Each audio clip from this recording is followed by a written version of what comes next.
Мен бир нерсе суранам. Мына көтөрүлүп турган, асылып турган туунун астында башка элдер бакырып туруп калганча, же биздин үстүбүздө башка туу асылып калганча эсибизге келели. Шайлап койгула деп. Буга чейин келишкен, бүгүн да келишип жатышат, эртең дагы келишет. Мадумаровду генералдар сатып кетти эди. Силер жаштар сатып кетпейсиңерби? Ачык Акыйкат каналында биринчи жолу болсоңуз, каналга катталып, мага жакты деген белгини басып, ой пикири калтырууну унутпаңыз. Урматтуу жұрт, жакыныраак түсүп алып, экөөбүз сөз айткандан кийин жооп берейин. Жараткан Аллахтын саламы, берекеси, назары ушул элибизге түшкөн болсун. Жараткан Аллах ушул кыргыздын кыйын кезеңинен туура жол тандап, таап чыгып кетүүсүн насип эткен болсун.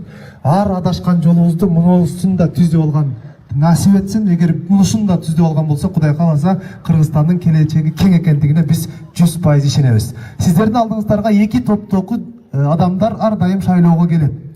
Шайлап койгула деп. Буга чейин келишкен, бүгүн да келишип жатышат, эртең дагы келишет. Алар кайсылар? Биринчи топтогулар мандат үчүн, мансап үчүн, бийлик үчүн, байлык үчүн, аларга маар каныш үчүн эмес, эл жерге башынды сайып, каруусу казык, каны азык болсун деп кызмат кылып берейин деп келишет.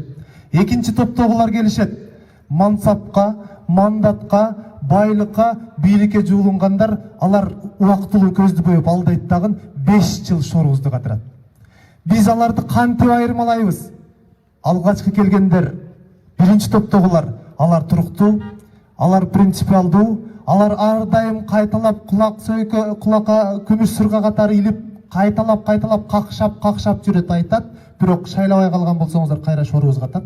Экинчисин кайдан айырмалайбыз? Алар туруксуз, кечээ бир партияда болчу, бүгүн бир партияда, эртең дагы бир партияда, анан эң негизгиси чөнтөгүңүздөргө агитатор деп жалдап алгандардын колу менен 1-2 сомун жөнөтүп берет. Ошону менен элибиз ушунчалык назик сезими бар экен. 1-2 миң сомдун алдында коем алып койдум да шайлап коеюн дейсиздер дагы, анан 5 жыл тишти тилди катып, айта албай, же болбосо нааразы болуп, өспөдүк, өнбөдүк, пенсия пособия келбеди жана башка деп жүрөбүз. Мунун кесепеттери эмнелерди алып келе жатат? Мунун кесепети чоң ата чоң эненин колунда, неберелер кичинекей ымыркайлар өз атасынын, өз энесинин мээримине бөлөнбөй, өз ата өз энеси көр тирликтин айынан четке кетип, ал жакта иштеп келгенче бала чоңоюп, кээ биркилери кайра атасын, апасын көрбөй калып атат. Путу менен басып кетип, гробто келип атат могул жерге. Бүгүн биз ушундай коомду түзүп калдык, бала көбөйтүүдөн чочуп калдык. 7 жаштагы да зордолуп атат, 10 жаштагы да зордолуп атат, 30-уна барганы деле, чалы деле түшүнүксүз, жашы деле түшүнүксүз. Мунун баардыгы мамлекеттеги бардак нерсенен болуп атат, туугандар. Ошол себептен биз суранабыз, бир жолу түзөлүп бергиле. Биз суранабыз, Замирди, Адахан Кимсанбаевди, Исхак Абсаматовичти, Оразайымды жана башкасын шайлап бер деп эмес. Ар бириңиздер өзүңүздөрдү тандап бериңиздер. Өзүңдү өзүң шайлагандай кылып шайлап бергин, биз Кудай кааласа мамлекетти дүйнөдөгү алдыңкы мамлекеттердин катарында туубуз көктө желбирей тургандай кылганга мүмкүнчүлүгүбүз бар. Мен бир нерсе суранам. Мына көтөрүлүп турган, асылып турган туунун астында башка элдер бакырып туруп калганча, же биздин үстүбүздө башка туу асылып калганча эсибизге келели. Эгер ага келбесек, биз жок болуу алдында турабыз. Мен бүгүн 30-31 жашымда бул акылдын баардыгын өзүмдөн топтогон жокмун. Ушул инсандарды 10 жылдан бери ээрчип жүрүп топтоп келе жатам. 10 жыл башталып бүтүн Кыргызстан партиясына мүчө болуп турмун. Ал мезгилде студент болчумун. Акылым жетип жетпей кирдим эле. Жараткан Аллах мага түз жол көрсөткөн экен. Адашпаптырмын, бүгүн далилденип отурат. Эртеңден кызмат кыла алмай турам. Урматтуу элим, жараткан Аллах ушул ар бириңиздерге туура ниет салган болсун. Ушул туура жолду тандап жүргөндөрдү, туура жолдо бара жаткандарды айгин эле аңдап билиңиздер, колдоп бериңиздер. Ошону менен биз Кудай кааласа эл жерге кызмат кылууга даярбыз. Биз бир нерсени кепилдик беребиз. Кепилдик берерден мурда мен кыла албаган нерсени айтайын. Мен көрүнгөндүн этегин кармап, көрүнгөнгө алмак салмак өтүп кете албайм. Кыла албайм мен муну. Мен Аллах сызып берген адал жолдон арам жолго бурула албайм. Мен улуу инсандар баскан жолду жаза басып кете албайм. Мен жана тамаша иретин айтылгандай букадан сүт чыгара албайм, болбогон сөздү айта албайм, эл жерге кыянатчылык кыла албайм, андан башкасынын баардыгы келечегим алда баарын жасайм. Бүгүндөн жасап баштайбыз, анткени өзүм жаш болсом, менин устаттарым турат. Алардын колуна кол, бутуна бут болуу менен биз Кудай кааласа ар бириңиздердин жеке үйүңүздөрдө жакшылыктардын болуусунда себепкер болобуз. Эми суроо, урматтуу туугандар. Суроо замирга, биздин диалектикте жазылыптыр. Замирга. Менен бүтүптүр даягы.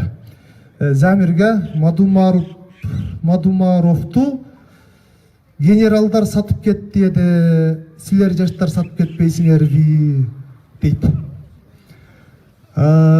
Генерал деген бул суроодон мен түшүнүп атам да, генерал деген чинди ушунчалык бийик көргөндүгүңүздөрдү түшүнүп атам. Демек түшүнөйлү, генералдык чинге татыксыз экен деп билели.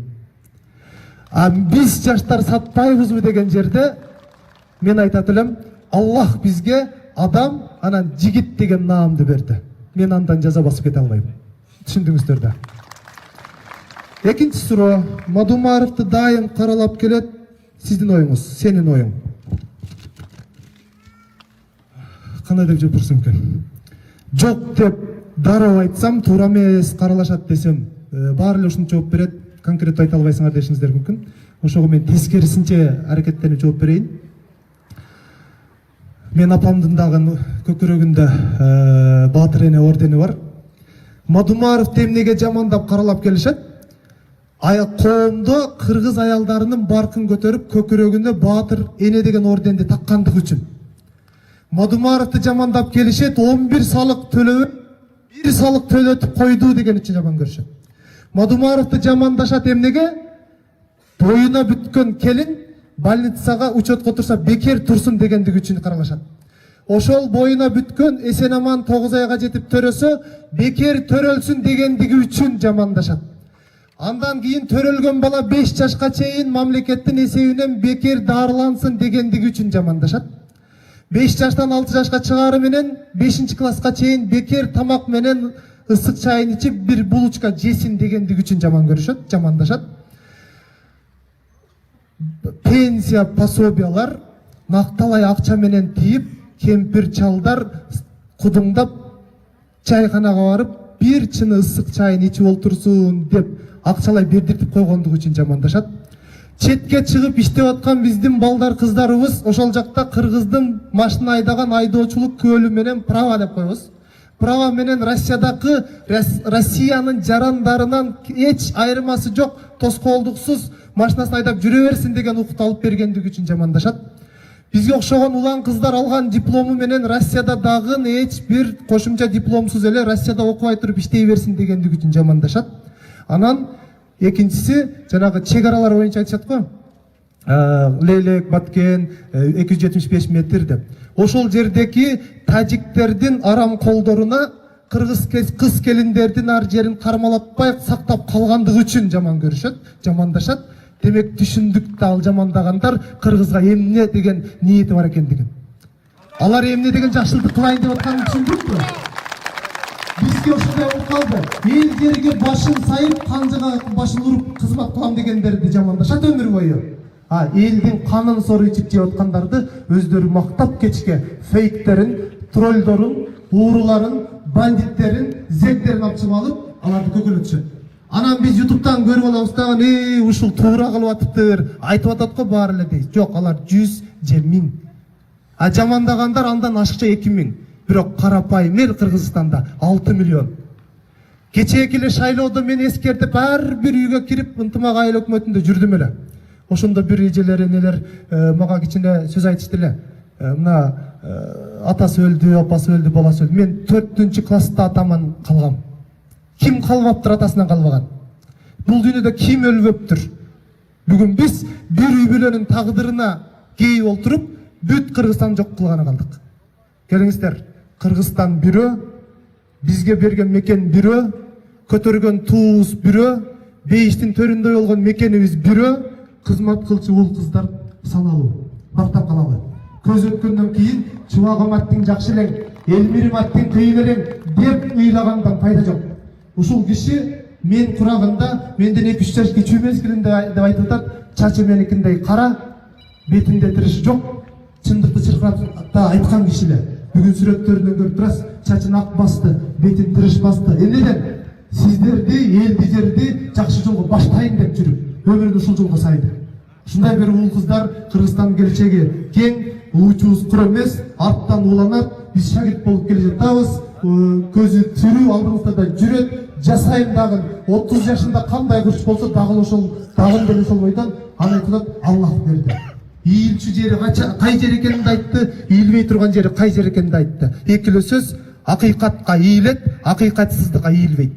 Эгер сиздер дагы акыйкатты колдой турган болсоңуздар, 28 ноябрдын эртеси 29-нда Кыргыз элинде той болсун. Жашылтар болсун. Рахмат.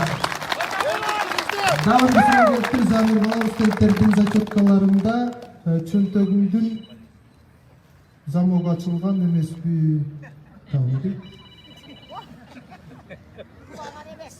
Чочубай. Түшүндүм. Зачеткалардын эсебинен чөнтөгүңдүн замок ачылып 5-6 сом салынган эмеспи деп атат да. Эле Ошнунун 27.000 студенти бар болчу мен ишке кирген кезде. Азыр 33.000. Анын ичинде мен иштегенде 5-6.000 студент бар болчу мен иштеген факультетте. Азыр күндө 1200 окуу бөлүмүндө. Эртеңден баштап сурамжылоо жүргүзүп барсаңыздар, бир студент таап келген болсоңуздар, каалагандай тепкилеп басып койгула мына жерге. Бир студент тапкан болсоңор. Рахмат жок.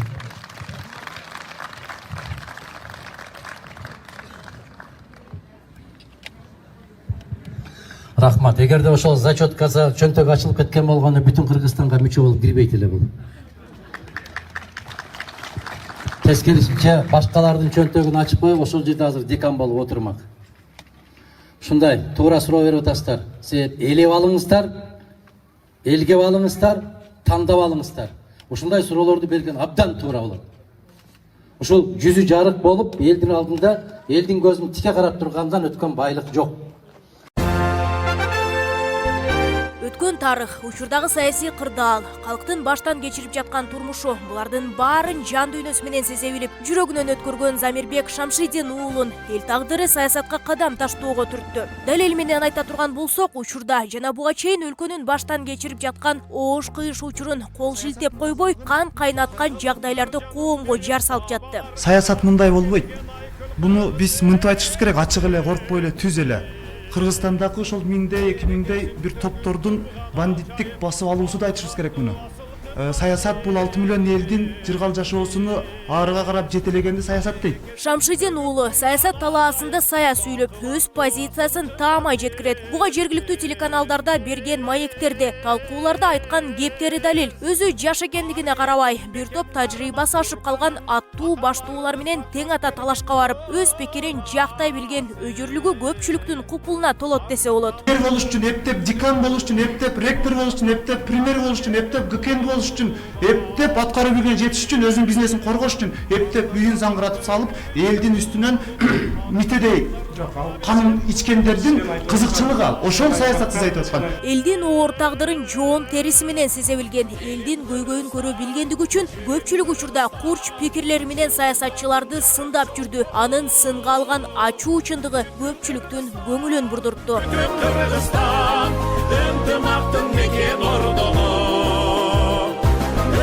Кандай кырдаал болбосун кадамын арыш таштап келечек курууга жан өрөгөн жаш саясатчы элдин күткөн адамын айланууда. Анын максаты, тилеги, мүдөөсү калкка чын дилден кызмат кылуу. Көтөрүп өлкөбүздү гүлдөтөбүздү